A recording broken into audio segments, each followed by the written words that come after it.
Galilée appelée Nazareth à une jeune fille vierge accordée en mariage à un homme de la maison de David appelé Joseph. Et le nom de la jeune fille était Marie. L'ange entra chez elle et dit: Je te salue, comblée de grâce, le Seigneur est avec toi. À cette parole, elle fut toute bouleversée et elle se demandait ce que pouvait signifier cette salutation.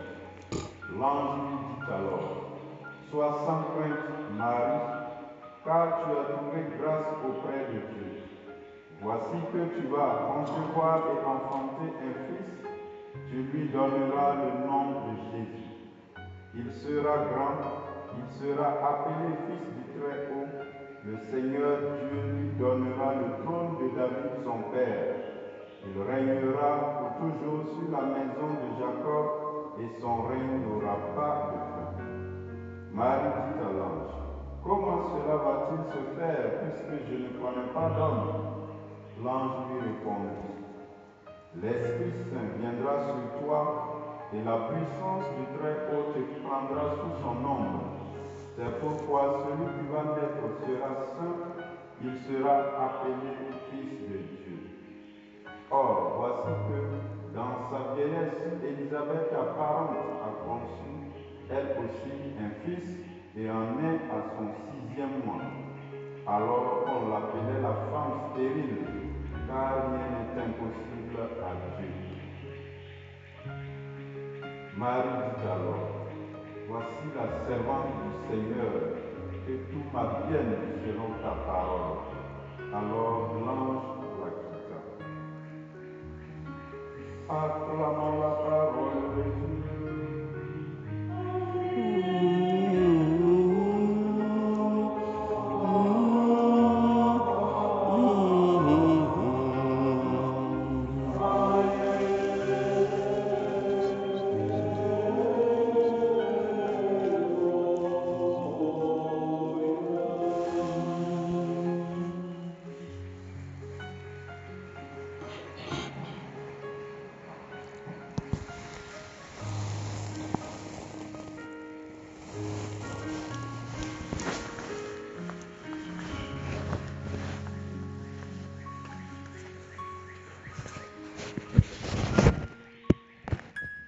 Nous avons là l'une des plus belles pages de l'Évangile. Comme je le disais dans la série des annonciations que constitue cette semaine, c'est le sommet aujourd'hui. Parce que c'est l'annonciation des annonciations, si on peut dire. C'est ce que le monde entier attendait, même à son insu. Israël attendait la manifestation du Messie. Et c'est aujourd'hui que cela s'accomplit véritablement. Et il y aurait trop de choses à dire. Mais je voulais d'abord pointer quelques éléments qui me paraissent importants. Hier, le frère Rodrigue nous faisait déjà la comparaison dans la réaction, si on peut dire, de Zacharie face à l'annonciation faite par Gabriel, l'annonciation de la naissance de Jean-Baptiste, et celle de la Vierge Marie. Les réactions ne sont pas les mêmes. Et nous pouvons, entre autres réactions, noter la crainte à la vue de l'ange. Ici, bien la parole de l'ange, si on peut dire. Ici, il nous est dit, à cette parole, lorsque l'ange vient auprès de la Vierge Marie et lui dit: Je te salue comme de grâce, le Seigneur est avec toi. À cette parole, elle fut toute bouleversée et elle se demandait ce que pouvait signifier cette salutation. Marie est bouleversée. Pourquoi? Parce que la parole que l'ange dit est inédite. C'est du jamais vu. C'est du jamais entendu en fait. Or, si vous allez chez Zacharie, sa frayeur est telle, enfin les termes ne sont pas les mêmes. Sa frayeur, c'est une trouille terrible, c'est-à-dire qu'il a paniqué. Il a paniqué, c'est-à-dire il était hors de lui. C'était une peur vraiment de quelqu'un, on disait qu'il a vu un fantôme. C'était plus... Pour la Vierge Marie, c'est autre, c'est différent. Et la Vierge Marie, comme je l'ai dit, elle n'est pas effrayée de voir l'ange. Ce n'est pas la vue de l'ange qui la bouleverse. Non, c'est ce que l'ange dit. Et que dit l'ange? L'ange ne dit pas « Je te salue Marie ». Et c'est ça qui est curieux. L'ange lui donne un nom nouveau, en fait. Puisque, si vous avez le texte, n'est-ce pas, devant vous, ça dépend de cette traduction. C'est un nom composé. Je te salue, comblé de grâce. Comblé de grâce, c'est un nom composé. Autrement dit, c'est le nom nouveau que l'ange utilise pour appeler la Vierge Marie, qui fait qu'elle est bouleversée. Mais d'où vient cette appellation? D'où vient ce nom? Ça vient d'où? Et de sa mémoire de croyante, des Juives. Elle ne se souvient pas avoir entendu un nom pareil dans l'Écriture. Et ce qui peut justifier son bouleversement. Et l'ange va reprendre, n'est-ce pas, la parole pour la rassurer. Et j'ai envie de dire, pour enfoncer le clou, pour confirmer cela. Et là, c'est là où il va l'appeler enfin par son nom. Il va dire, je ne me suis pas trompé de personnage. C'est bien, je suis à la bonne adresse. C'est bien toi. Sois sans crainte, Marie, car tu as trouvé grâce auprès de Dieu. Autrement dit, comblé de grâce, c'est ton nouveau nom. C'est le nom par lequel Dieu t'appelle, le Père t'appelle. Donc ne sois pas étonné. C'est le nom nouveau que désormais tu porteras. Comblé de grâce. Et c'est là où il va lui annoncer la bonne nouvelle. Voici que tu vas concevoir et enfanter un fils et tu lui donneras le nom de Jésus. Bon, ça aussi c'est inédit. En Israël, c'est le père qui donne le nom à l'enfant, c'est pas la mère. Mais Marie va être celle à qui Dieu va demander de donner le nom de Jésus à ses fils. Avant Joseph. Joseph, bon, puis cela viendrait 3 mois plus tard, comme on l'a vu. Mais Marie est la première à qui Dieu donne la responsabilité de nommer son fils. Donc, on n'a pas le temps de montrer pourquoi ici, sinon on dormirait ici. Et puis, autre chose que je remarque, c'est que nous avons, dans la première lecture, Akaz, qui est un jeune roi de 20 ans, apparemment, et qui a une jeune reine, si on peut dire.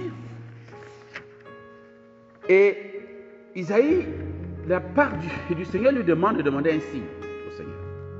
Il demande un signe, il doit demander un signe, pourquoi? Parce qu'en fait, le royaume est menacé. Et donc, il a peur, n'est-ce pas, d'être englouti. Et il pense à faire des alliances avec, je crois, n'est-ce pas, l'Égypte, si je ne me trompe pas. Et donc, Isaïe lui dit, mon ami, en termes d'alliance, c'est mieux d'arrêter, enfin de demeurer avec l'alliance du Seigneur. Parce que lui, il est prêt à te sauver. Bon, Akaz avait un peu peur de faire alliance avec le Seigneur seulement. En fait, quand dit seulement, entre guillemets, en fait, comme pour dire, il ne veut pas lâcher le pouvoir entre les mains du Seigneur. Il veut garder la main, comme on dit.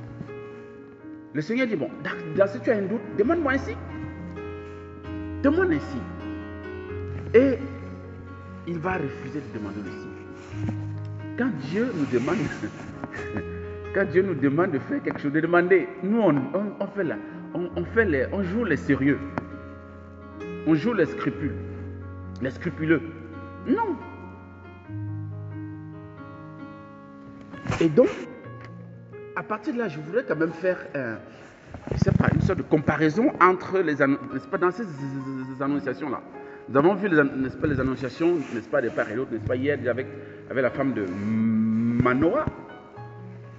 C'était une femme dans n'est-ce pas, l'Ancien Testament, et le Nouveau Testament, on a vu l'annonciation faite à Zacharie. Hein? De l'autre, il y a une femme. De l'autre, d'un côté, il y a une femme. De l'autre côté, il y a un homme. Aujourd'hui aussi, c'est l'inverse. L'annonciation est faite à Akaz, qu'il aura, que sa jeune femme enfantera. Donc l'annonce est faite à un homme. N'est-ce pas, le nouveau, elle est faite à une femme. Et nous voyons aussi que dans les attitudes, la réceptivité ou la réception de cette annonciation, de ces annonces, il y a un problème chez l'homme. Les hommes paniquent toujours. En fait, sauf un, Joseph. Parce que l'annonciation faite à Joseph, ça s'est passé dans le calme. Bon, peut-être parce qu'il dormait, il ne sait pas trop, mais en tout cas, puisque c'est en songe qu'il a reçu son annonciation. Mais sinon, les autres, que ce soit Akaz, que ce soit Zacharie, c'est la panique. Ils sont incrédules. Ils ont peur. Mais avec les femmes, au contraire, c'est différent. Elles sont paisibles, elles accueillent la nouvelle de manière simple et tout et tout. Est-ce que ce n'est pas l'une des preuves qui montre que la femme, du point de vue spirituel, a un plus par rapport à l'homme? La femme est fondamentalement plus spirituelle. Qu'on le veuille ou non, c'est comme ça.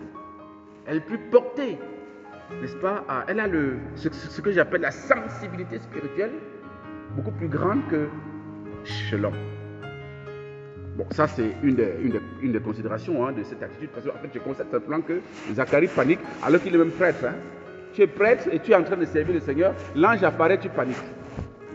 Tu es dans la frayeur, il y a quand même un problème. Bon, Akaz, on peut comprendre son jeune âge, il est roi, il n'est pas prêtre, il n'est pas... Mais, d'accord, mais quand même, on vient t'annoncer une bonne nouvelle, tu la payes. Donc, la femme a le vent en poupe, n'est-ce pas, dans l'ordre de la nouvelle création.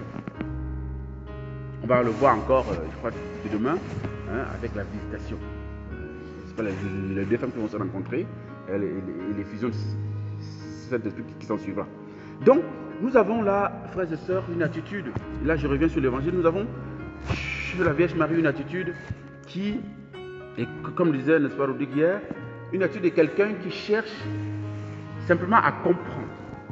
Et une attitude de théologie, n'est-ce pas, elle se comporte comme, n'est-ce pas, une théologienne.